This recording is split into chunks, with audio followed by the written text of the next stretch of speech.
Aujourd'hui, nous fêtons Saint Gildas. Saint Gildas est né en 494 en Grande-Bretagne. À ce moment-là, on est dans une période de grands bouleversements après la chute de l'Empire romain, marquée par une désorganisation politique et des conflits entre les royaumes bretons. Dès son jeune âge, Gildas choisit de se consacrer à Dieu et il devient moine. Il mène une vie austère et il se consacre à l'étude des Écritures.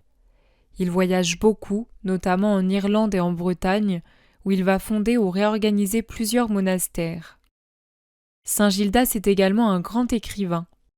Son œuvre principale est nommée De Excidio et Conquesto Britanniae, qui veut dire de la destruction et de la conquête de la Bretagne. Cet écrit critique sévèrement les rois et les chefs religieux de son temps pour leurs injustices, leur avidité et leur manque de foi.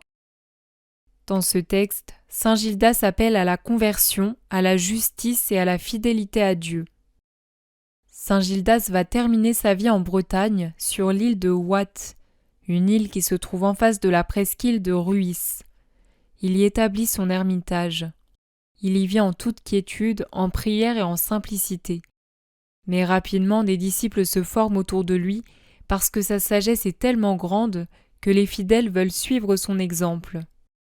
Et quelque temps plus tard, en réponse aux supplications des habitants de la région et de ses nouveaux disciples, Saint Gildas fonde un monastère sur la presqu'île qui prend le nom de Saint Gildas de Rhuys. Il meurt sur l'île de Watt en l'an 507. Je termine cette petite vidéo par une prière de Saint Gildas.